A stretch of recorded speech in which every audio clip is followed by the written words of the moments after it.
The Nephilim, giants of ancient legend, stand as one of history's most enigmatic mysteries.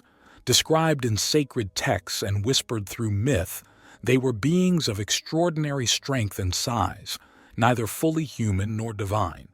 Their story begins not with their own creation, but with a celestial rebellion. A group of heavenly beings known as the Watchers abandoned their divine posts and descended to earth. These angels were charged with guiding humanity, but temptation corrupted their mission. Drawn by the beauty of human women, the Watchers made a fateful decision. On Mount Hermon, a place tied to celestial observation and ancient rituals, 200 of these beings swore an oath of rebellion. Under their leader, Shemihaza, they forsook their heavenly duties to take mortal wives. The unions that followed birthed the Nephilim, giants whose power was both awe-inspiring and catastrophic. These beings were described as heroes of old, men of renown, but their existence plunged the world into chaos. Consuming everything in their path, they drained the earth's resources, leaving destruction and suffering in their wake. As their unchecked aggression grew, humanity's cries of despair reached the heavens, prompting divine intervention. The Nephilim's presence became a symbol of a world out of balance, leading to one of the most devastating judgments in history, the Great Flood. But who were these giants really? Why did their very existence demand such drastic action? And what traces of their legacy remain in ancient texts, archaeological discoveries, and our understanding of history? Today, we unravel the mystery of the Nephilim and their role in the collision between the divine and mortal worlds. The story of the Nephilim comes to us from the Book of Genesis, the Book of Enoch, and other ancient sources that weave together a tale of celestial rebellion and divine judgment. These beings, born of angels and mortals, occupy a unique place in ancient lore. They were the offspring of the Watchers, angels who abandoned their heavenly posts, drawn by the allure of earthly pleasures. The existence of the Nephilim is more than just a tale of giants. It represents a moment when the divine and mortal realms collided, resulting in a catastrophic imbalance that demanded divine intervention. For centuries, scholars, theologians, and mythologists have puzzled over the cryptic passages that describe them. Were they merely symbols of human hubris, or were they real beings who once walked the earth? Today, we will unravel their tale from beginning to end, exploring their origins, their lives, and their eventual destruction. This is the story of the Nephilim, the giants who lived before the flood. The story of the Nephilim unfolds in the mysterious and chaotic antediluvian world, a time of burgeoning humanity, divine rebellion, and catastrophic judgment. To fully understand the Nephilim, we must begin with the beings who created them, the Watchers, a group of angelic entities tasked with observing the affairs of the earthly realm. Their role, as described in the Book of Enoch, was to act as intermediaries, watching over humanity from afar without interference. Yet, this divine order was shattered when desire and rebellion entered their hearts. It began with the leader of the Watchers, a powerful angel named Shemihaza. In Enoch's account, he and 199 other Watchers descended to earth, settling on the summit of Mount Hermon, a location they chose deliberately.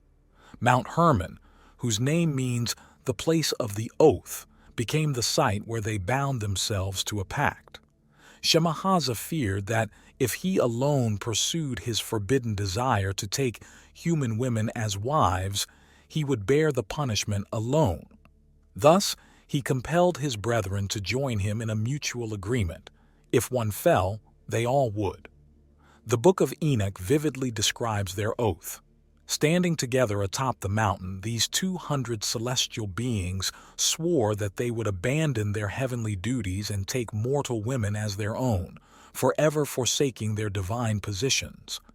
This act marked the beginning of their descent, not only to earth but into rebellion against their creator. The Watchers began to take wives from among the daughters of men. These unions were entirely unnatural, combining the celestial essence of the Watchers with the mortal nature of humanity. From these unions were born the Nephilim, a term that is often translated as fallen ones or giants. The Nephilim were far from ordinary children. They were beings of immense size, strength, and intellect, giants who towered over mortals, embodying a physical and spiritual power that both awed and terrified those who encountered them. The Nephilim are described in various ancient texts as heroes of old, men of renown. Yet their existence was not a blessing. These beings, though extraordinary, were deeply flawed. Their enormous size demanded vast resources, and soon their insatiable hunger became a curse upon the earth. The Nephilim consumed crops and livestock, depleting the land of its bounty.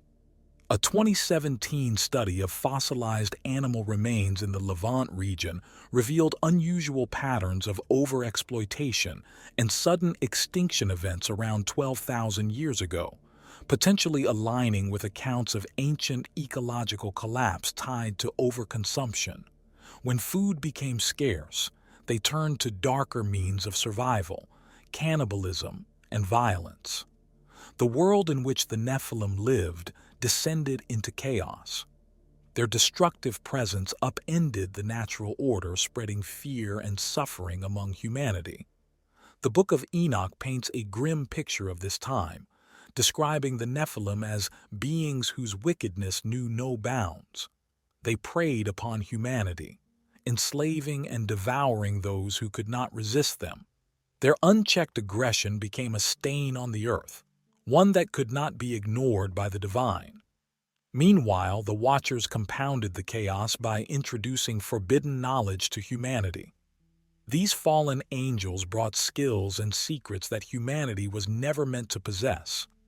Excavations at Alakahoyuk in modern-day Turkey revealed bronze artifacts dating to an era far earlier than previously thought, suggesting the sudden emergence of advanced metallurgical techniques, possibly echoing these ancient accounts.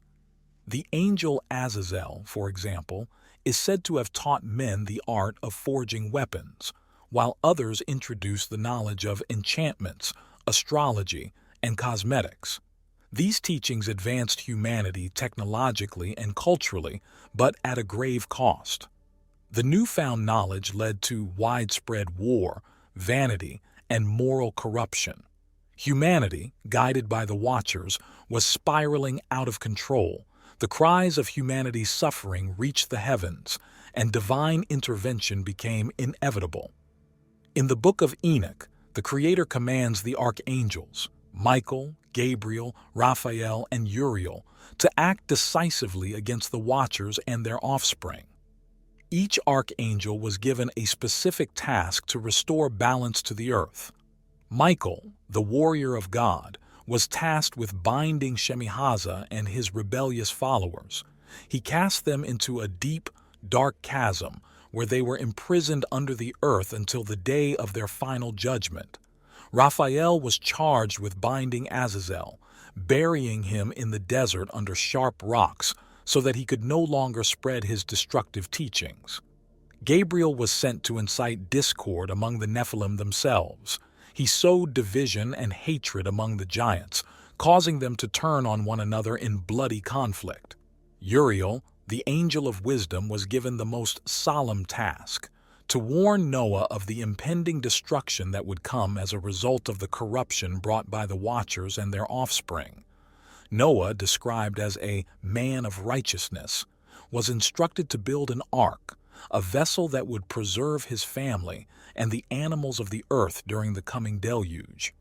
The flood would be the ultimate act of divine judgment, a purging of the Nephilim and the corruption that had spread across the world. As the waters began to rise, the Nephilim, with all their strength and might, were powerless to resist. The great giants perished, their enormous forms swallowed by the relentless waves. But the destruction of the Nephilim's physical bodies did not mark the end of their story. According to the Book of Enoch, the spirits of the Nephilim, unable to ascend to heaven or descend fully to the underworld, became the evil spirits that now roam the earth. These restless entities, driven by their insatiable hunger and malevolence, are said to plague humanity as demons. They are described as tormentors of mankind, embodying the chaos and violence that once defined their lives on earth. Even after the flood, echoes of the Nephilim persist in other ancient texts. The Anakim, giants described in the Book of Numbers, were said to inhabit the hill country of Canaan. When the Israelite spies returned from surveying the land, they reported seeing men of immense stature saying, "We seemed like grasshoppers in our own eyes, and we looked the same to them." The Rephaim, another group of giants, were believed to dwell east of the Jordan River, with figures such as Og, the king of Bashan, often cited as among their number. Og's enormous iron bed is specifically mentioned in the Book of Deuteronomy, measuring 9 cubits in length, roughly 13 feet by modern standards. Meanwhile, the Emim were a race of giants who inhabited Moab, described as formidable and numerous. Among them was Goliath, the Philistine warrior defeated by David. Goliath is described as standing over 9 feet tall, his armor alone weighing over 125 pounds. The confrontation between David and Goliath is more than a mere tale of triumph. It is viewed by many as the symbolic victory of divine will over the lingering presence of the Nephilim's corrupted lineage. These accounts suggest that while the Nephilim were largely eradicated in the flood, traces of their bloodlines persisted, seeping into the cultures and conflicts of the ancient Near East. These post-flood giants were said to be fewer in number and less powerful than their antediluvian ancestors, but their presence nonetheless haunted the ancient world. The story of the Nephilim is more than a tale of giants. It is a cautionary narrative about the dangers of rebellion, the consequences of crossing divine boundaries, and the price of forbidden knowledge. It is a story that bridges the celestial and terrestrial realms, leaving a legacy that continues to captivate and intrigue. Modern interpretations have added layers of speculation to this ancient narrative. A 2022 genetic analysis of Denisovan DNA uncovered sequences that appear unusually complex and advanced, sparking debates over whether these genetic patterns suggest an unexplained interbreeding event with an unidentified hominin species. Some suggest that the Nephilim were not purely mythological, but may have been inspired by real events, perhaps an ancient race of people with extraordinary stature or an early encounter with beings from beyond the stars. Others see them as allegorical, representing humanity's struggle with power, ambition, and the temptation to overreach. Whether viewed as a literal account or a symbolic tale, the story of the Nephilim offers a glimpse into a world where gods and mortals collided, where giants roamed the earth, and where the consequences of divine rebellion reshaped creation itself. It is a story that reminds us of the delicate balance between the seen and unseen, between the divine and the mortal, and the chaos that ensues when that balance is broken.